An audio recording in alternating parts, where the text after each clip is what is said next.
Investigations of 2 houses which are government properties that have been sold illegally to individuals at a cost of billions of shillings. The move was made by Minister William Lukuvi during a tour of plot number 43 in Mikocheni Ward, Dar es Salaam, where a house belonging to the National Housing Corporation has been sold illegally to a Ghanaian national, Charles Sarkodia. The other house at plot number 459 in Upanga property of the National Insurance Corporation has been sold at a cost of 130 million shillings despite being valued at 1.3 billion shillings. Sasa haiwezekani shirika la nyumba ya serikali ihame mikono kutoka shirika la nyumba. There is nowhere a house owned by the government to be transferred from the housing corporation to an individual. As you can see, they've already given up, as they feel like this house doesn't belong to them anymore. What I want is this property to be returned back to the government. Secondly, lakini pili, wale wote walioshirikiana kutoka kwenye ofisi zile za wanasheria wa nje ambao kwenye mikataba nimewaona mwezi wa 4 mwaka 2007. In April 2007, an exchange was made to a buyer. Then between 2007 to 10, the corporation was in the process of nationalization and a lot of workers were transferred. Afterwards, there was no follow-up until I was nominated by Honorable President, and I started to go through various corporation documentation, and this house came to my attention. I decided to investigate further if all legal procedures were followed during the sale.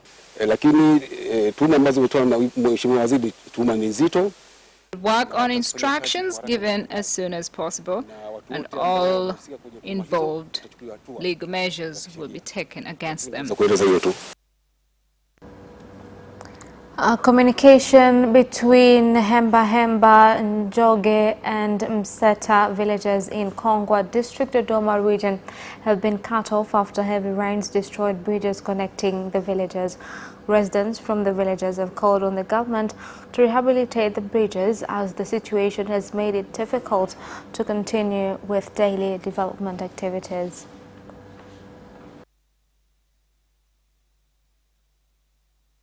Athari ni nyingi kusema kweli, kwa sababu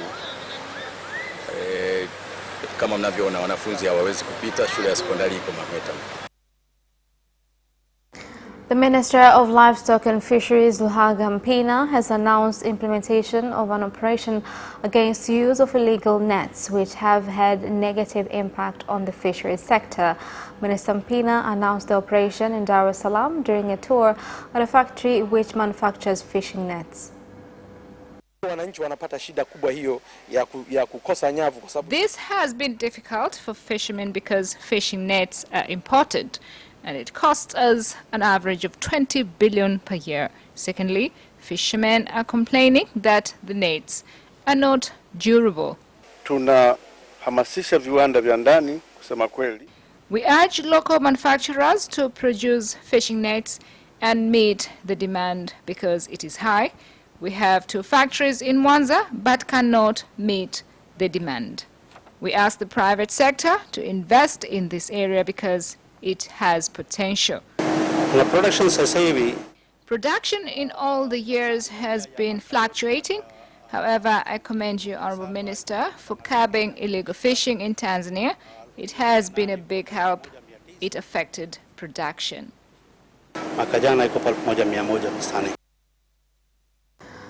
With 3 days remaining until the biometric SIM card registration comes to an end, hundreds of residents in Mwanza have expressed concern on challenges in getting national IDs required for the registration of SIM cards, despite starting the process in 2017, with others saying that documents and personal requirements have been misplaced at the National Identification Authority NIDA offices. I came in October and I was informed that the cards had not yet arrived. I came again and I was told the same. Hebu imagine ninatembea kila siku barabarani kuja huku kwa ajili ya nani? I've been on the road every day to come and get service. I'm not well, I could collapse. I ask if we can be added more time. Some applicants were not registered because there was an issue with fingerprint. These will now be given a special form to take to any NIDA office. We're facing some challenges and this is expected. However, we will do everything we can in Mwanza to register everyone. I know our officers are working hard. They stay up as late as midnight.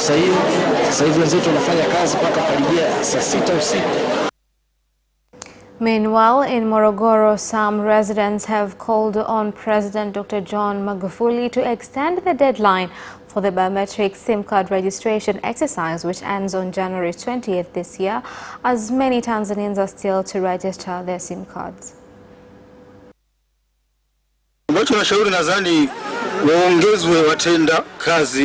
More staff should be added and spread to various areas so applicants can be served from there. If it is possible, then this exercise should be moved to local government offices to make it easy. What is making this exercise so challenging is a lot of people are coming forward now, forcing to be issued with NIDA numbers when they're already late. This puts us under a lot of pressure. However, we've established centers within Morogoro municipality which has made it easier for applicants.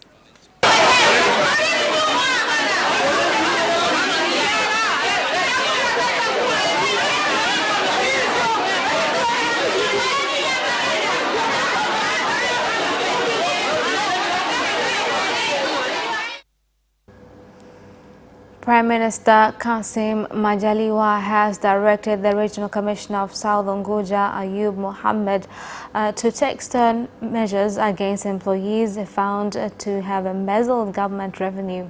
Prime Minister Kassim Majaliwa gave the directive when addressing employees and leaders from Unguja South region. Mheshimiwa Mkuu wa Mkoa, mimi nataka nikwambie kuwa Honorable Regional Commissioner, I would like to tell you this. You must not fear to take action against those who embezzle revenue paid by the people or to any public servant who does the same. We must be clear about this. We shall not tolerate such people. There are a lot of unemployed qualified Tanzanians. You find someone has a job, but he doesn't care. Such an individual must be removed and replaced with someone ready to work hard and is loyal and ethical. Wapo watafanya kazi. Tunao huku Tunguu huku.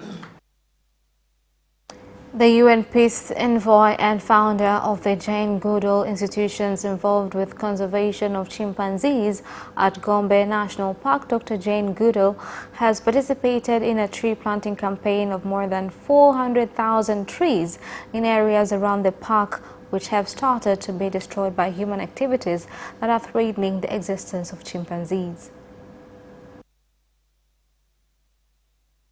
And so we began the program Takari in the 12 villages around Gombe. And people were farming very steep slopes. And so when it rained, all the soil was rushing down. And sometimes when people have very little money, they cut the trees in the steep slopes because they must grow food.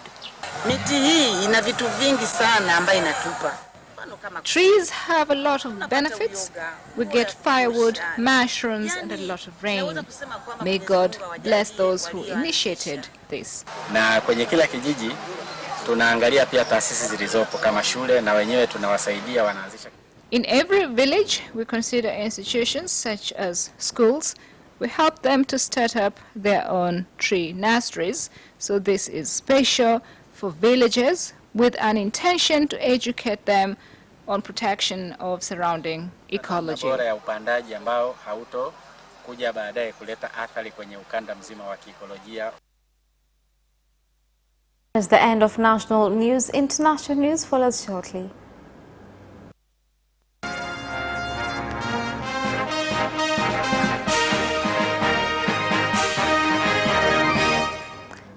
And in international news, supporters of Martin Fayulu from the opposition were today dispersed by police in Kinshasa, the Democratic Republic of Congo, after the demonstrations were banned by the government. The demonstrations, which were also held peacefully in Beni, were held on the day in which citizens of DRC commemorate Lumumba Heroes Day.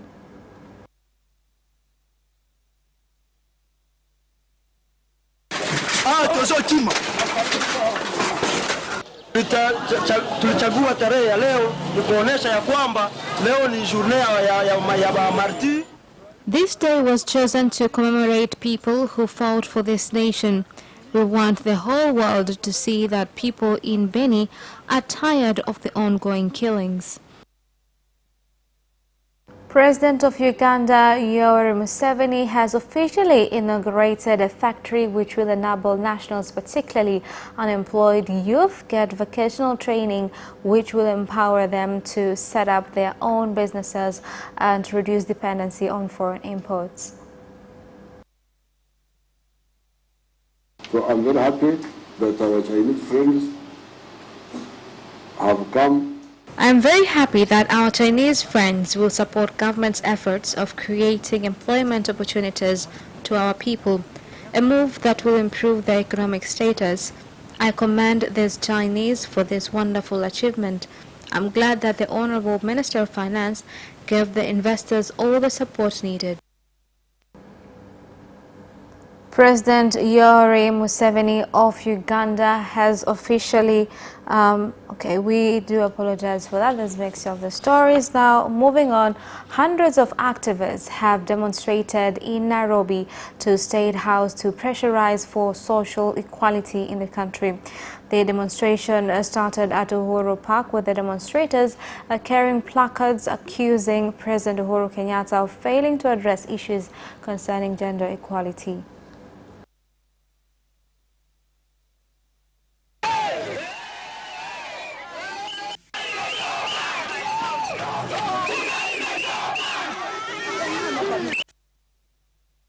And that is the end of international news. Business news follows shortly after this break. We'll be right back.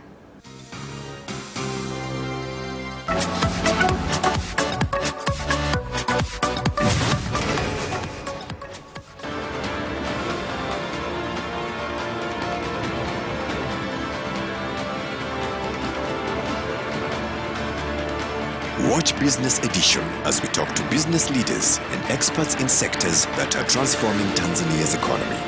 We believe that the driver is the customer. To change the mindset of traditional HR to the digitalization. Make sure that everybody can get some access to financial services. And once we understand the vision of our leaders, we then need to be behind them and help them in achieving that vision. Business have involved mercantile operations, trade guilds, or shared agricultural production, infrastructure, construction, financial sectors, tourism, and mining. Business Edition on Friday at 8:15 p.m.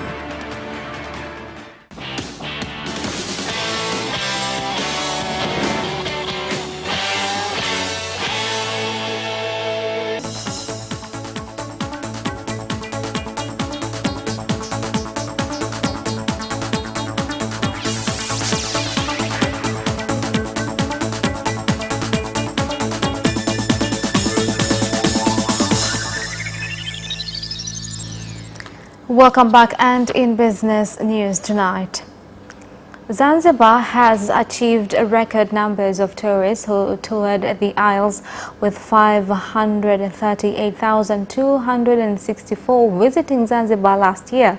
A big number of tourists were from Italy, with 60,685 of them visiting Zanzibar in December.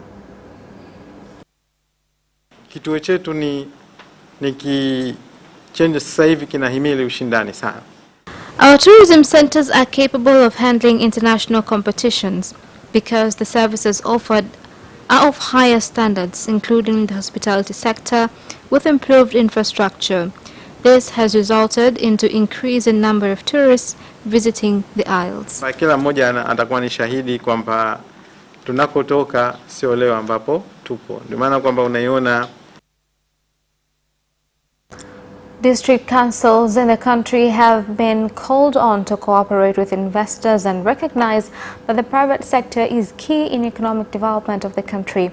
The call was made in Bagamoyo District Coast Region by the Minister of State for Investment, Angela Kairuki.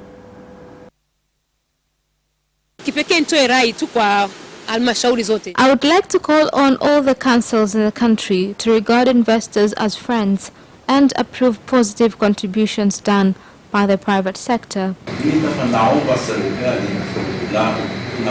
I wish for the government to give us permit to continue reinforcing some developments in the country. One among challenges that the investors have complained about is unreliable electricity. The minister has addressed the matter to TANESCO. We believe to see changes in few days to come.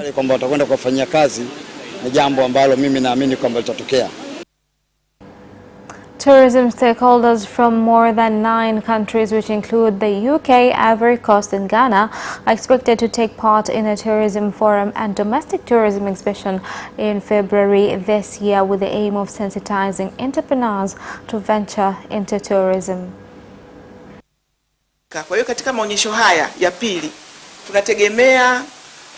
In this second expo, we expect people to come from different corners of Africa, including Zimbabwe and South Africa, as well as United Kingdom. They will be coming to participate at Uwandai Expo 2020. This event is big for the country and the stakeholders involved in the tourism sector. International participation of tourism stakeholders in this event shows that Tanzania's tourism expos have reached international standards. And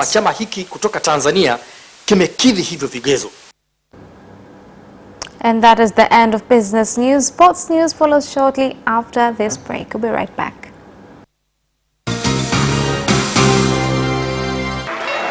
Away first time, good start from Bolt.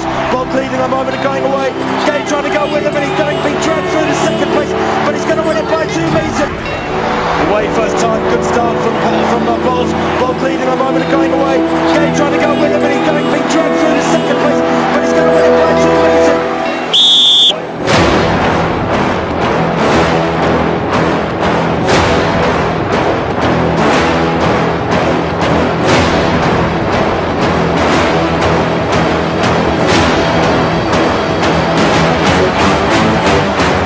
Opposition, Joaquinho, he did lose to Lend.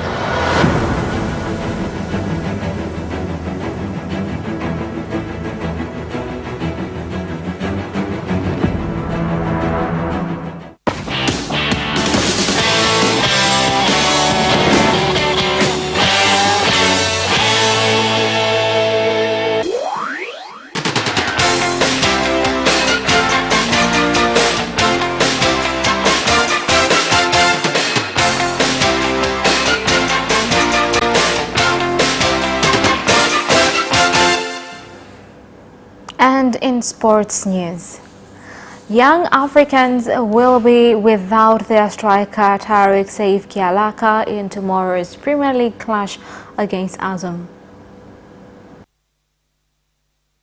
We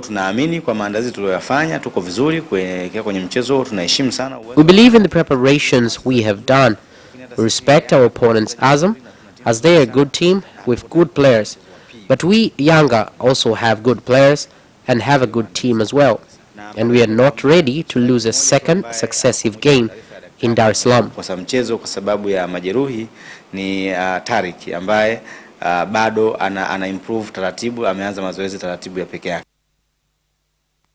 The Arusha netball team has boasted of winning the East African Championship, which will take part in Kampala, Uganda this March. In the league round, we entered the finals against KVZ and won by 58-41. We need support. We need parents to allow their children to come and cooperate with us, because most of them are forbidden by their parents to come and join. The Internazionale have agreed a 1.5 million euros, which is equivalent to 1.3 million pounds fee with Manchester United for the fullback and club captain Ashley Young. Here's the story. The 34-year-old underwent a medical in Italy today before signing an 18-month contract with Antonio Conte's side. Young is set to leave Old Trafford after almost 9 years at the club, having joined from Aston Villa in 2011. Inter have been pursuing the England international for some time now, but United were reluctant to let him leave in the middle of the season. However, after discussions between Young and the club, they accepted his wish to leave. Young is the third United player to join Inter in the past 6 months, with Romelu Lukaku and Alexis Sanchez also teaming up with Conte in Milan. Sanchez is there on loan until the end of the season. Jose Mourinho claims to be unaware of Inter putting any offer to Tottenham for Christian Eriksen, but he is scouring the market himself for a new striker. Here more details. Speculation continues to rage around North London during the winter transfer window. It has been suggested on a regular basis that Eriksen will soon be heading to pastures new as his contract continues to run down towards free agency. Spurs have the opportunity to generate a fee from any deal before the end of the month, but Mourinho says no official approach has been received from Italy despite claims to the contrary. And Leicester City are targeting Southampton fullback Ryan Bertrand as Ben Chilwell continues to attract interest for Chelsea and Manchester City. Indeed, Frank Lampard and Pep Guardiola's side have made the England international one of the top transfer targets for the summer.